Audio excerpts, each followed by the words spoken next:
어찌어찌 하다 보니까 2022년도 얼마 남지 않았습니다. 시간을 돌아보면 삶이 좋을 때도 있었고 또 힘들 때도 있었고 또 그럼에도 불구하고 주님께서 항상 저희를 지켜주셨고 그것을 생각하면 은혜가 풍성한 지난 시간이었다고 할 수도 있겠습니다. 남은 시간에 우리 성탄의 참된 의미를 좀 되새기면서 주님의 사랑으로 아름답게 마무리할 수 있기를 바랍니다. 오늘 본문 말씀은 잘 알듯이 우리 주님의 그 모습을 이사야가 대언하는 그런 말씀이라고도 할 수 있겠습니다. 잘 알듯이 인간은 태생적으로 혼자 살아갈 수 없는 존재입니다.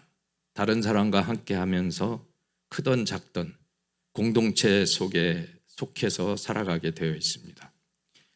그러나 군중 속에 고독이라는 말처럼 어떤 거대한 물질 문명 속에서 개인의 존재는 미미하고 또 아무도 알아주지 않는 것 같은 그런 고독하고 외로운 삶을 살아간다고도 할 수 있습니다. 그래서 사람들은 대개 어떤 모임이나 또 공동체 속에 속하려고 애를 쓰지만 그럴수록 만족보다는 자신이 부족하다는 생각에 필요 이상으로 자신이 초라해지고 쓸모없는 존재처럼 여겨질 때가 많습니다. 우리가 문제라고 생각하는 것은 대개 두 가지가 있는 것 같아요. 첫 번째는 선천적으로 내가 약하기 때문에 또 기력이 없기 때문에 존재 자체가 문제일 수도 있고 또 하나는 이제 살면서 뜻대로 되지 않아서 실패하거나 판단이 흐려져서 실수하거나 또 다른 사람에 의해서 소위 사기를 당하는 그런 것처럼 어떤 삶에서 일어나는 후천적인 문제가 있을 수 있습니다. 보통 힘에는 압력, 중력, 부력이 있다고 그러죠. 우리 삶에도 이런 힘이 작용하는 것 같아요. 세상은 우리를 압력이 돼서 막 짓누르고 또 중력이 되어서 끌어내립니다. 그런데 위로 떠오르게 하는 부력이 있어요. 근데 저는 이 부분을 생각하면서 주님의 힘이 부력이 아닐까. 연약한 자를 다시 일으키시고 쓰러져가는 인생을 사랑으로 다시 살리시는 주님의 힘이야말로 부력이라고 할 수 있겠다 생각합니다. 대개 고난은 겹쳐서 옵니다. 그리고 우리가 절망으로 돌아서게 될 때 주님의 부력은 우리를 얼마든지 쓸모있는 존재로 다시 들어 올리실 수 있다고 믿습니다. 그것이 바로 하나님이 세상을 이처럼 사랑하사 독생자 예수를 보내셔서 구원을 베푸신 위대한 사랑의 부력이라고 할 수 있겠습니다. 세상에서 가장 가능성이 있는 존재는 돈도 건강도 아니라 또 어떠한 나의 소망, 욕망도 아니라 사랑을 받는 존재라고 할 때 가장 가능성이 많다고 보겠습니다. 또 사랑을 받아야 행복을 느낍니다. 마치 연인들이 말을 안 해도 서로 사랑할 때는 상대방의 얼굴만 보고 있어도 행복한 거와 마찬가지입니다. 얼마 전에 손주를 돌보는 우리 집사람이 너무 힘들어 보여서 제발 무리하지 말라고 그렇게 말한 적이 있는데 돌아온 대답은 사랑은 몸이 힘들어도 충분히 극복하는 힘이라고 해서 아주 제가 감동한 적이 있습니다. 앞으로도 계속 애써주시기 그런 면에서 하나님과 우리의 그 존재는 엄청나게 그냥 사랑하시는 게 아니고 독생자를 이 땅에 보내실 만큼 엄청난 사랑을 우리가 받고 있다고 생각합니다. 그렇다면 우리는 가장 가능성이 많은 존재라고 할 수 있을 것입니다. 그 사랑을 정말 우리가 받고 있다면 우리에게 해결 못할 문제는 없을 것입니다. 다만 시기가 문제이겠죠. 지금은 어려워도 우리는 사랑받기 위해 태어난 사람이고 우리의 삶 속에서 하나님의 사랑을 받고 있기 때문에 어떤 어려움도 충분히 이겨낼 수 있고 언젠가는 다시 일어설 것이며 주의 손에 의해서 귀하게 쓰임 받으실 거다 믿으시기 바랍니다. 이 반대로 보면 정말 힘든 사람은 눈밖에 난 사람이라고 할 수 있습니다. 아무도 자신을 사랑하지 않는다는 생각이 들고 도와주는 사람도 없다고 생각하면 고통은 배가 되고 파멸에 이르기가 쉽습니다. 특히 우리나라는 자살률이 세계 1위라고 그럽니다. 저는 이걸 생각할 때마다 적은 힘이지만 이 나라에 사랑이 필요한 사람들이 정말 많다는 것을 뜻하는데 과연 그 많은 크리스천들은 어디서 무엇을 하고 있는지 우리의 사명에 대해서 굉장한 부담감을 느낍니다.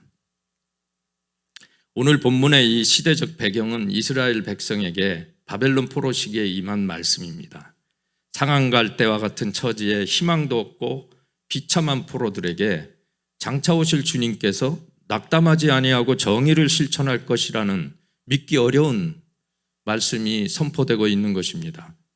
오늘날 고난의 포로가 되어서 좌절하고 있는 사람에게 걱정하지 말아라. 내가 너를 다시 세울 것이다. 절망적인 현실 속에서 희망을 선포하는 어찌 보면 비현실적인 말씀이라고도 할 수 있을 것입니다. 또한 오늘 본문에서는 주님께서 정의를 시행할 것이며 정의를 세울 것이라고 말씀하고 있습니다. 그 유명한 정의란 무엇인가의 그 마이클 샌델은 정의를 정의하기 어렵다고 하면서 최대 다수의 최대 행복이라는 그 벤담의 공리주의를 끌어다가 그 개념을 도입합니다. 근데 가만히 생각해 보면 공리주의라는 것은 많은 사람이 다 같이 행복하는 것인데도 불구하고 그렇게 하려면 불량품은 빨리 제거해야 된다는 주의입니다. 이처럼 세상에서 말하는 정의는 상한 갈대는 아예 꺾어버리고 꺼져가는 등불은 꺼버리는 것이 여러 사람의 유익을 위해서 좋다는 것이죠. 하지만 오늘 본문에서 말하는 하나님의 정의는 꺼져가는 등불도 다시 빛을 발하게 하시고 상한 갈대도 다시 일으키게 하신다는, 또 죽음도 능히 극복할 수 있다는 엄청난 사랑이라고 할 수 있을 것입니다. 이런 주님의 사랑이야말로 세상의 정의로는 도태되어야 하는 우리 같은 약자들에게 얼마든지 너를 쓸모있는 존재로 다시 세울 수 있다는 희망의 메시지가 되고 있는 것입니다. 성경에서 상한 갈대, 꺼져가는 등불 같은 대표적 인물이 마가복음 5장에 나오는 혈류병 걸린 여인이라고 할 수 있습니다. 우리가 모두 힘들 때일수록 혈류병 여인을 고치신 주님을 생각하면서 그 힘든 고난을 극복해 갈 수 있다면 참 좋겠습니다. 마가복음 5장 25절에서 28절 말씀 함께 읽겠습니다. 12해를 혈류증으로 앓아온 한 여자가 있어 많은 의사에게 많은 괴로움을 받았고 가진 것도 다 허비하였으되 아무 효용이 없고 도리어 더 중하여졌던 차에 예수의 소문을 듣고 불의 가운데 끼어 뒤로 와서 그의 옷에 손을 대니 이는 내가 그의 옷에만 손을 대어도 구원을 받으리라 생각함일러라. 12해를 몹쓸 병을 앓고 있다고 생각해 보십시오. 아름다워야 할 인생이 불치병을 달고 사는 그런 참혹한 인생이라고 할 수 있을 것입니다. 게다가 많은 의사로부터 괴로움을 받았다고 합니다. 무엇이든 할 수 있는 것은 다 해봤지만 백약이 소용없고 몸은 점점 더 만신창이가 되어가고 심지어 사회로부터 격리되어 괴로움만 더해가고 있습니다.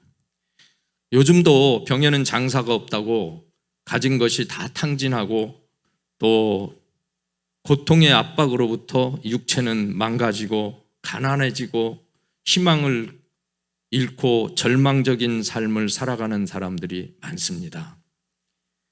오늘 이 여인은 당시의 혈류병이나 문둥병은 스스로 부정하다고 외치면서 자신이 스스로 공동체로부터 멀어져야만 하는 그런 안타까운 불치병이었습니다. 이것은 어찌 보면 당시에 하나님과 관계를 맺고 있는 이스라엘 사람들에게는 무엇보다 영적으로 하나님과의 관계를 끊어내야 되는, 일상이 고립되고 하나님과 사람들로부터 배척당하는 그런 천벌로 여겨지고 있었습니다. 이걸 보면서 저는 신약 시대를 사는 우리가 예수님으로 인해서 하나님과 영적으로 관계를 맺을 수 있다는 것이 얼마나 큰 축복인지 모르겠다, 그런 생각을 합니다. 우리가 오늘날도 코로나가 일상이 되어버린 시대를 살아갑니다.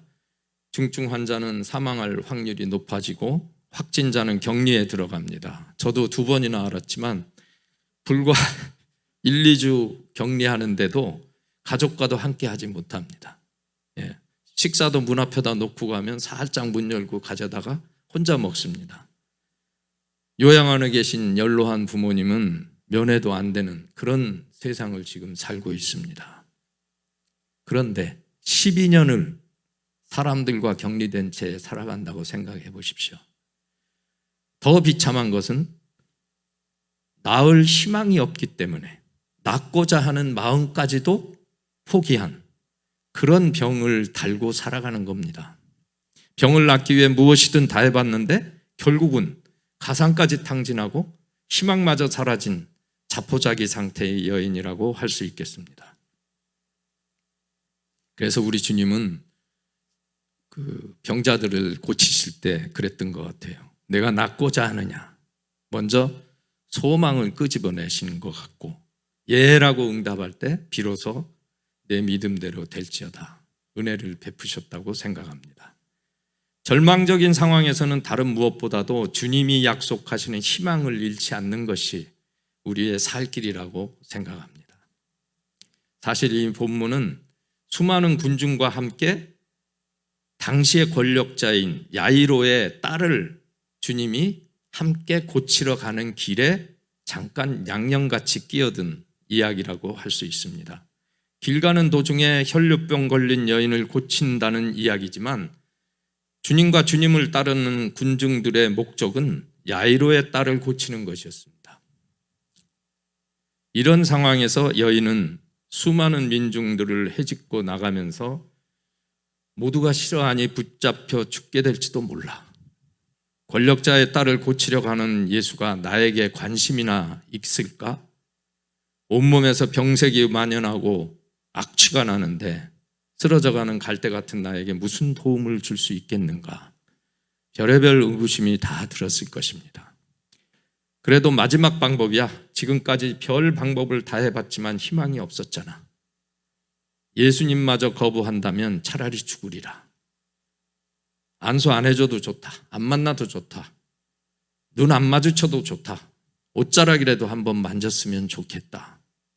지푸라기라도 붙잡는 심정으로 민중들의 배척과 죽음의 위험을 무릅쓰고 앞으로 나아가는 정말 단순하고 절박한 믿음이지만 반면에 죽음도 불사하는 큰 믿음이라고 할 수 있을 것입니다. 요즘 그 유행하는 말이 아실려나 모르겠습니다. 중꺽말하고 혹시 아십니까? 모르시는 것 같은데. 월드컵 보셨습니까? 월드컵에서 그 포르투갈하고 전쟁을 하고 태극기를 들고 전부 사진을 찍는데 중꺽말하는 말이 있어요. 뭐냐면 중요한 것은 꺾이지 않는 마음이다. 그거를 젊은 애들이 중꺽말하고 그러는데 요즘 젊은이들한테 굉장한 공감을 주는 말입니다. 이게 사실은 유명한 게이머가 맨날 치다가 세계 그 게임에서 이기면서 자기가 유튜브에다가 쓴 말이에요. 중요한 것은 꺾이지 않는 마음이다. 그것을 그 젊은이들이 좋아하는데 그 중꺽말을 태극기 밑에다가 막 써가지고 같이 단체 사진 찍은 것을 보고 많은 사람들이 공감을 하는 말입니다.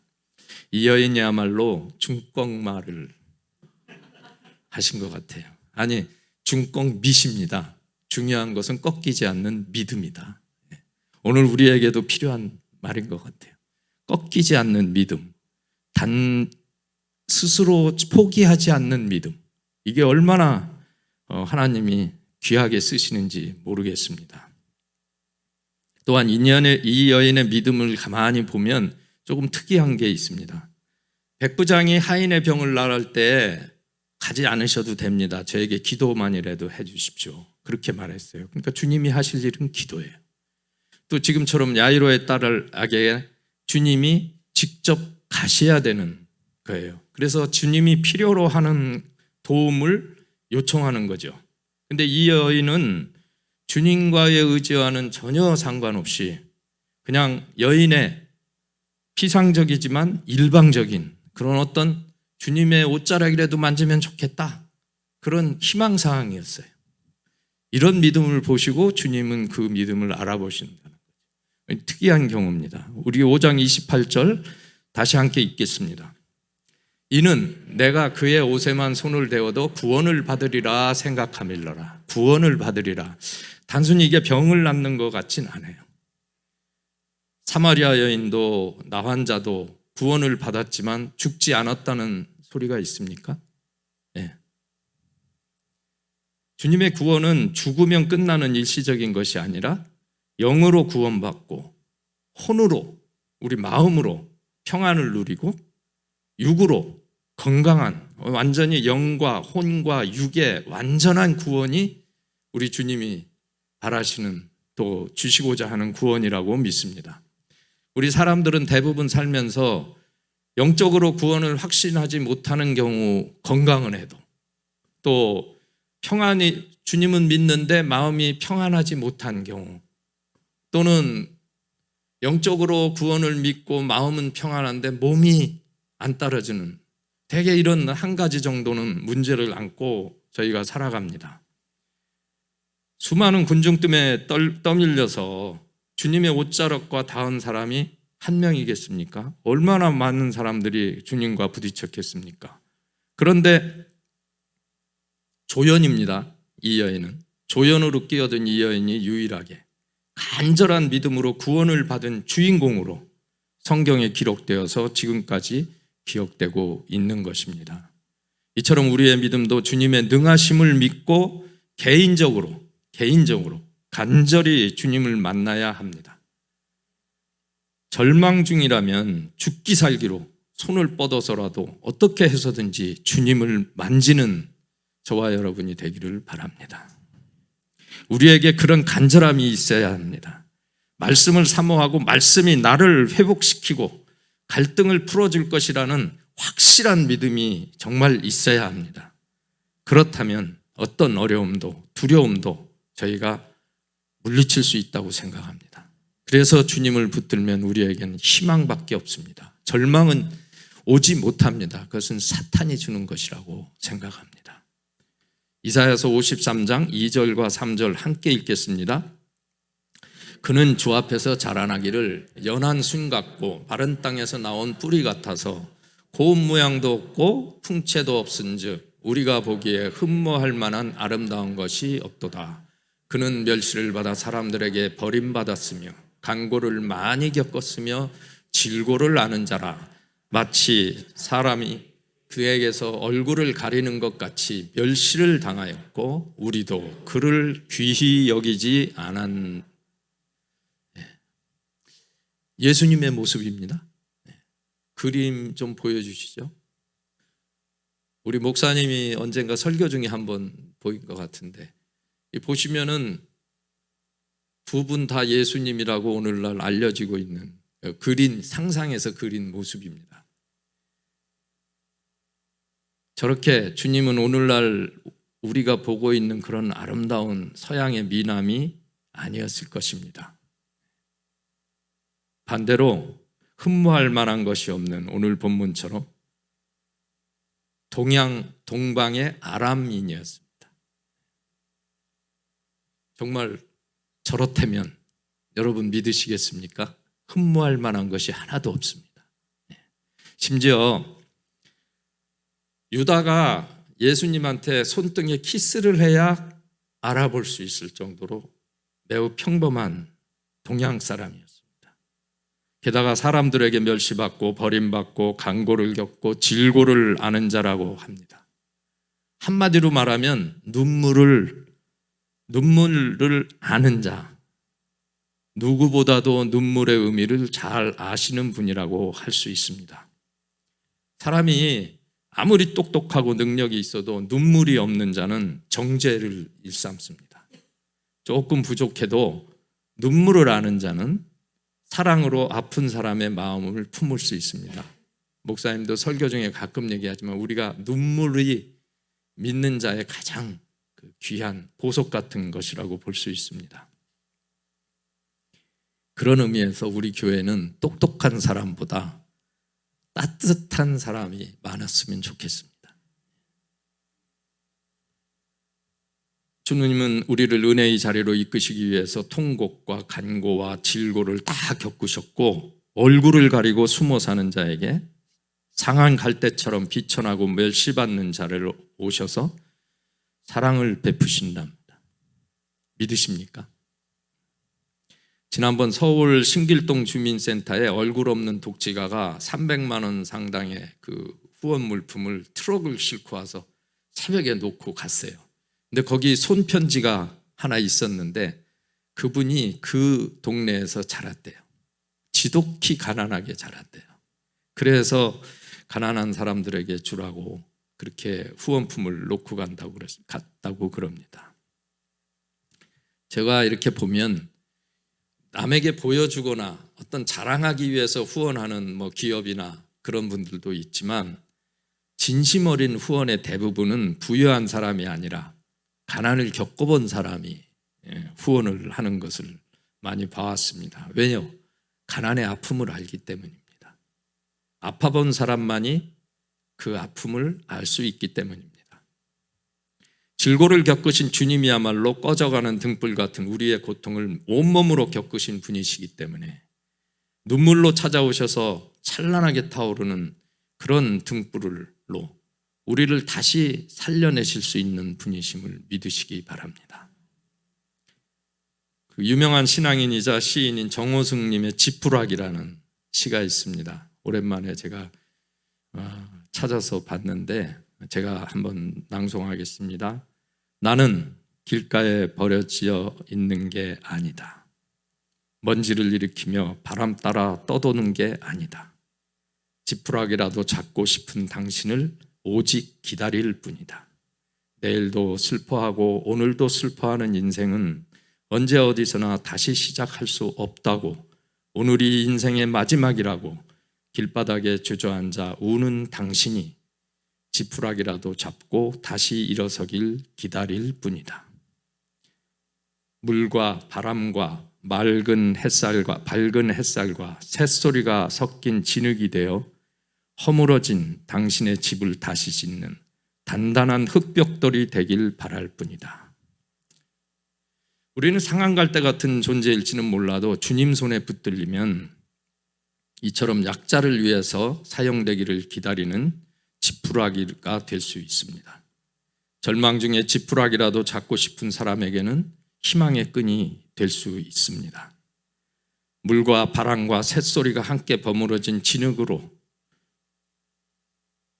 상심한 사람들의 허물어진 집을 다시 짓는 그런 데 사용되는 벽돌로 빚어질 수가 있습니다.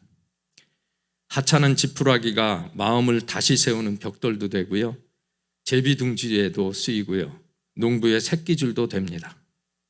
지푸라기가 복의 통로고 행복의 통로로 쓸모있게 쓰이는 것입니다. 가장 영광스러운 지푸라기는 소와 말에 짓밟힌 지푸라기가 예수님이 오신 구유의 차가운 바닥을 덮이는 데 쓰여진 지푸라기라고도 할 수 있을 것 같습니다. 말구유로 성탄하신 주님은 삶에서 낙오된 자에게, 건강도 돈도 잃어버린 모진 인생에게, 관계도 깨지고 출신 성분도 금수저가 아닌 초라한 인생에게, 나이 들어서 육체가 쇠하여가는 노년의 인생에게 소망을 불어넣으시고 다시 살리시고 지푸라기 같은 초라한 존재들을 쓸모가 많은 그런 꼭 필요한 존재로 얼마든지 만들어 가실 수 있다고 믿습니다. 성탄의 달에 주님은 오늘도 말씀하십니다. 너는 꺼져가는 존재가 아니다. 내가 사랑하는 존재다. 나의 사랑이 너와 영원히 함께 할 것이다. 상한 갈대를 꺾지 않고 꺼져가는 등불을 끄지 않는 하나님의 정의로 너의 초라한 모습과 지친 영혼을 찬란한 빛과 소금으로 다시 일으켜 세울 것이다. 우리가 이 말씀을 그대로 가슴에 간직하고 살아가는 여러분과 제가 되기를 바랍니다. 주님은 우리가 한없이 주저앉아 있으면 반드시 일으키시고 사랑을 베푸실 것입니다. 초라한 지푸라기 같은 인생들을 모아서 사탄을 묶는 튼튼한 밧줄로 쓰실 것입니다. 할 수만 있다면 우리도 사랑을 받는 존재에서 물에 빠진 자가 잡고 싶은 사랑을 주는 존재로 살아갈 수 있기를 바랍니다. 우리의 따뜻한 말 한마디, 간절한 중보기도, 나눔의 작은 손길이 사람에게 희망을 주고 마지막 붙잡고 싶은 전도의 지푸라기가 되고 사람을 살리는 복된 삶이 될 수 있을 것입니다. 희망의 끈을 놓지 맙시다. 그렇게 될 줄로 믿고 오늘을 살겠습니다. 고백합시다. 확신하고 다짐하는 우리 모두가 되어서 이것이 고난 중 찾아오는 주님의 축복이라고 말할 수 있는 여러분과 제가 되기를 바랍니다. 마지막으로 혈루병 걸린 여인의 이야기에서 놓치고 싶은 것이 하나 더 있습니다. 그것은 회복을 시키셔도 완전히 회복시키는 주님이라는 것입니다. 5장 30절에서 34절까지 함께 읽겠습니다. 예수께서 그 능력이 자기에게서 나간 줄을 곧 스스로 아시고 무리 가운데서 돌이켜 말씀하시되 누가 내 옷에 손을 대었느냐 하시니 제자들이 여짜오되 무리가 에워싸 미는 것을 보시며 누가 내게 손을 대었느냐 물으시나이까 하되 예수께서 이 일 행한 여자를 보려고 둘러보시니 여자가 자기에게 이루어진 일을 알고 두려워하여 떨며 와서 그 앞에 엎드려 모든 사실을 여쭈니 예수께서 이르시되 딸아 내 믿음이 너를 구원하였으니 평안히 가라 내 병에서 놓여 건강할지어다. 주님은 굳이 무리를 돌아보시면서 여인을 찾으십니다. 제자들은 이 많은 사람 속에서 현실적으로 어떻게 찾겠느냐고 하는데 사실 여인도 슬그머니 돌아설 수도 있었을 것입니다. 그러나 이 여인은 두려워 떨며 나와 모든 사실을 털어놓습니다. 우리도 이미 주님께서 우리를 꿰뚫어 보고 계시는데 인정하고 싶지 않지만 그래도 나만 아는 죄가 있다면 주님께 고백하여 나음을 받으셔야 됩니다. 은혜를 받으셔야 된다고 생각합니다. 이것이 회개고 용서를 구하는 길이라고 믿습니다. 세상 사람들은 모르지만 나만이 아는 제 마음속 깊은 곳에 있는 나의 탐심이나 잘못된 점이 있다면 주님 앞에 털어놓는 그런 시간을 자주 가지셔야 될 거라고 생각합니다. 여인에 비해서 주님과 가까이 둘러서서 가는 그 제자들은 솔직히 저는 제 생각에는 되게 한심한 사람들이라고 생각합니다. 주님의 마음을 읽을 줄을 도대체 몰라요. 이처럼 우리의 믿음도 사실은 얼마나 내가 간절하게 주님을 사모하느냐가 중요한 것이지 무슨 직분이나 거리가 중요한 것이 아닙니다. 주님을 믿는다고 확신에 차서 말은 합니다. 그러나 과연 우리를 사랑하시는 주님에 비해서 내가 주님을 얼마나 사랑하고 있는지 한번 돌아볼 수 있기를 원합니다. 고백하는 여인에게 주님은 선언하십니다. 내 믿음이 너를 구원하였으니 평안히 가라. 내 병에서 놓여 건강할지어다. 이게 사실은 율법적으로 예수님은 부정한 여인이 옷자락을 만지셨기 때문에 예수님은 부정한 사람이었습니다. 세상 기준으로는. 그런데 예수님께서는 개의치 않으시고 율법을 넘어서서 엄청난 사랑으로 은혜로 덮으시는 것입니다. 그리고 딸이라고 부르십니다. 이 여인의 입장에서 얼마만에 듣는 소리였겠습니까? 모두가 무시했고 지금은 두려워 떨고 있는 여인에게 주님은 부녀의 연으로 부르십니다. 12년 동안 한 번도 들어보지 못한 그런 그 부르심을 부르시는 겁니다. 오다가 보니까 달이 굉장히 크고 동그래요. 그래서 제가 집사람하고 나누면서 오는 건 우리가 달이라고 해야 달이지, 달이라고 우리가 부르지 않으면 그건 그냥 뭐냐 그랬더니 그냥 있는 거래요. 맞습니다. 불러주셔야 우리의 존재가 인식되고 주님께서 사랑을 주실 수 있다고 믿습니다. 주님께서는 너 왜 나왔니? 왜 몰래 만지느냐? 책망하시는 대신에 내 믿음이 너를 구원하였다. 이제 너는 더 이상 멸시받는 천독꾸러기가 아니다. 평안을 누리고 건강하여라 하시면서 구원, 평강, 건강의 완전한 구원을 선언하십니다. 12년 동안 육체적 고통으로부터 세상의 배척으로부터 온전히 회복시키는 주님의 사랑입니다. 그런데 왜 이 여인을 굳이 주님이 그 많은 군중 속에서 찾으셨을까요? 첫째로 병나음을 입었다는 것을 모든 이에게 선언하심으로 12년간이나 알았는데 정말 나았을까? 의심 며칠밖에 안 가는 거 아니야? 의심하는 군중들을 향해서 그 세상의 의심을 완전히 물리치시고 완전한 회복을 공표하시기 위해서 불러내셨다고 생각합니다. 이 여인은 더 이상 혈류병 여인이 아니다. 배척하지 말아라. 주님은 육체뿐만 아니라 사회적으로도 완전히 그 여인을 회복시키는 것입니다. 둘째로 능력이 나간 것을 주님이 아셨어요. 아시고 병 나은 여인을 찾으심으로써 하나님의 능력은 불치병도 고칠 수 있다는 것을 공적으로 선포하시고 싶으셨던 것 같아요.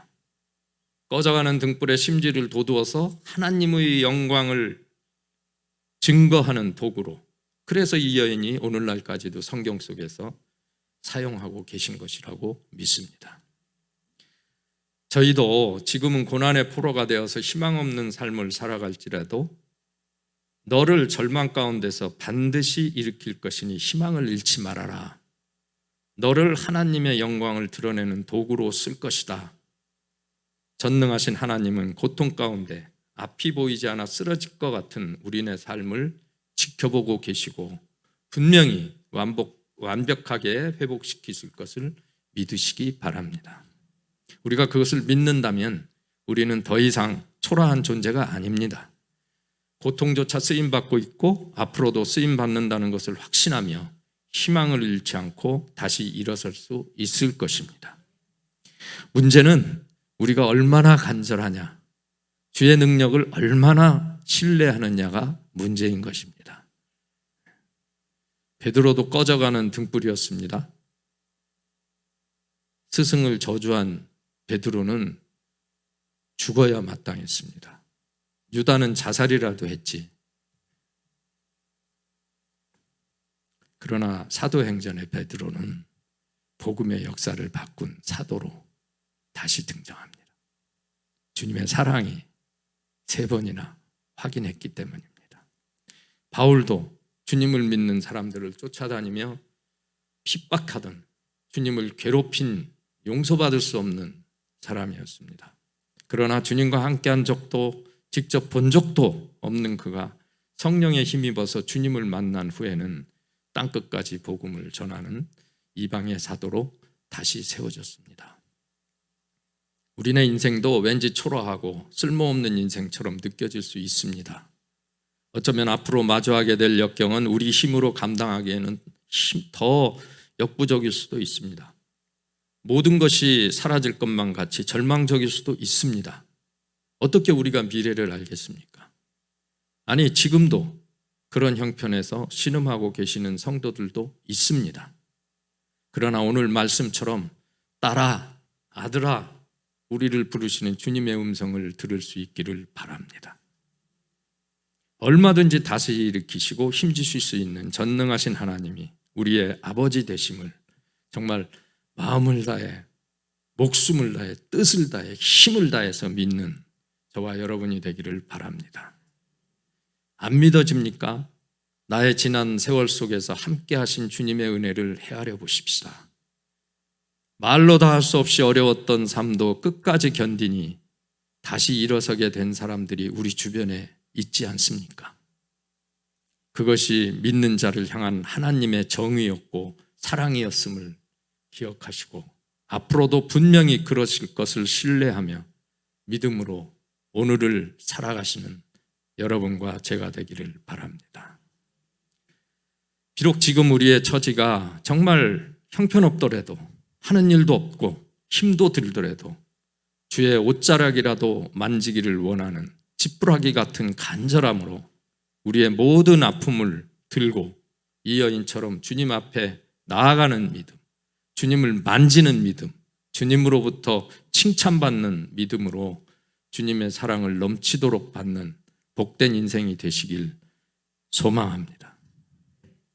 아무리 생각해도 불가능한 일일 것 같습니까? 기도한다고 뭐가 그렇게 해결되겠습니까? 혹 주님을 의심하며 형식적으로 기도했다고 하고 있지는 않습니까? 주님에겐 불가능이 없다고 믿습니다. 지금도 우리 주님은 그래도가 아니라 당연히 우리를 사랑하고 계시며 영원히 사랑하실 것을 확신하는 여러분과 제가 되기를 바랍니다. 우리 각자의 형편은 다 다르지만 다 개인적으로 맞추셔서 주님께서는 우리를 붙들고 사랑하고 계신다고 확신하시기 바랍니다. 어떤 계획인지 모르지만 남을 보면 내가 힘이 들지도 모르지만 그래도 주님은 내게 가장 좋은 길을 만들고 계시고 예비하고 계신다는 것을 믿으시고 2022년을 은혜 가운데서 잘 마무리하는 여러분과 제가 되기를 바랍니다.